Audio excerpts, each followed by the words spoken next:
আজকে আমরা মিডিয়াকে দেখছে সব জায়গায়। আমি মিডিয়ার উপরে প্রচন্ড পরিমাণ ক্ষুব্ধ। ওই মিডিয়ার প্রতি আমার ক্ষুব্ধতার জায়গাটা কোথায় সেটা আমি একটু পরে বলছি। ওনারা যদি মেরে ফেলবে, কিন্তু আমরা ওখানে উল্টা স্ট্যান্ড নিব। তখন আমরা ওই সিদ্ধান্ত নিয়ে আমরা পদ্মাতে যাই, কিন্তু আমরা একটা মিনিটের জন্য ওনাদের সাথে আমরা কোনো বসি নাই। দেখবো সেখানে মডার্ন এমিনিটিস সবকিছুই সেখানে অ্যাভেলেবেল, কনফারেন্স রুম রয়েছে, সবকিছু রয়েছে। সেখানে আমাদেরকে সন্ধ্যাবেলায় নিয়ে যাওয়া হয়।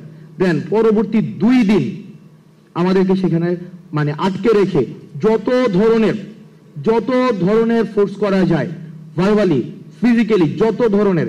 এবং রাষ্ট্রে এমন কোন আইন প্রয়োগকারী সংস্থা নেই যারা আমাদের সাথে ওই সেফ হোমে বসে নাই। এবং মেন্টালি যত ধরনের টর্চার করা যায়। একবার আমাকে বলে যে সার্জিস রাজি হয়ে গিয়েছে, সুতরাং তুমি যদি রাজি না হও তাহলে তোমার ভবিষ্যৎ তুমি দেখবা। এবং আমরা সেখানে মিডিয়ার ভূমিকাতে পড়ে আসছি। আজকে আমরা মিডিয়াকে দেখছে সব জায়গায়। আমি মিডিয়ার উপরে প্রচন্ড পরিমাণ ক্ষুব্ধ। ওই মিডিয়ার প্রতি আমার ক্ষুব্ধতার জায়গাটা কোথায় সেটা আমি একটু পরে বলছি।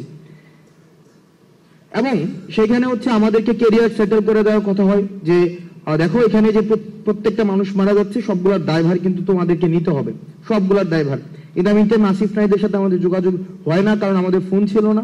আমরা বারবার চেষ্টা করছিলাম আমরা যোগাযোগ করব, আমরা কোনোভাবেই তাদেরকে আমরা সংযোগ করতে পারছিলাম না। তা আমাদেরকে বারবার বলা হচ্ছে যে বিদেশে, এবং আমাদেরকে বলা হচ্ছে যে দেখো তোমরা যদি একটা সেটেলমেন্টে আসো, তোমাদের যে কেরিয়ার ওই কেরিয়ার হচ্ছে আমরা সেটেল করে দেবো, তোমাদের বিদেশে বলো দেশে বলো যাই বলো না কেন। এবং ওনারা আমাদেরকে বলছিলেন এই ভদ্রলোকের কেরিয়ার অলরেডি সেটেলড, কিন্তু আমরা কোনোভাবেই নেগোসিয়েশনে যেতে চাচ্ছিলাম না এবং আমরা কোনোভাবেই বসতে যাচ্ছিলাম না। তো সর্বশেষ আমাদেরকে ওই দিন আমি হাসিবকে নিয়ে আসি, কারণ আমি কোনোভাবেই আমি বিষয়টাকে যে কিভাবে অ্যাড্রেস করবো, তো হাসিব আমার সাথে ফোনে যোগাযোগ করে হাসিব নিয়ে আসে। হাসিব যেহেতু মাদ্রাসার স্টুডেন্ট ছিল, হাসিবের প্রতি আরো বেশি তাদের ক্ষোভটা বেশি ছিল। দেন সর্বশেষ স্টোরি শর্ট করি, সেটা হচ্ছে যে সর্বশেষ আবার ডিজিএফ এর একদম পুরা যে ওই টিমটা ওখানে আসেন। ওই দিন হচ্ছে যেদিন আমরা পদ্মাতে যাই। তারপর আমাদের কথা হচ্ছে আমরা সেখানে যাব, কিন্তু মিটিং করব না, আমাদের যে দাবিগুলো আমরা সেই দাবিগুলো দিয়ে আসবো। সেখানে সার্জিস আমাকে বলে যে দেখো ওনারা যেহেতু বলছেন মিডিয়া সেখানে আসবে, সুতরাং আমরা অন্তত মিডিয়ার সামনে আমাদের যেই বর্তমান পরিস্থিতি সেটা আমরা উপস্থাপন করতে পারবো। ওনারা যদি মেরে ফেলবে, কিন্তু আমরা ওখানে উল্টা স্ট্যান্ড নিব। তখন আমরা ওই সিদ্ধান্ত নিয়ে আমরা পদ্মাতে যাই, কিন্তু আমরা একটা মিনিটের জন্য ওনাদের সাথে আমরা কোনো বসি নাই।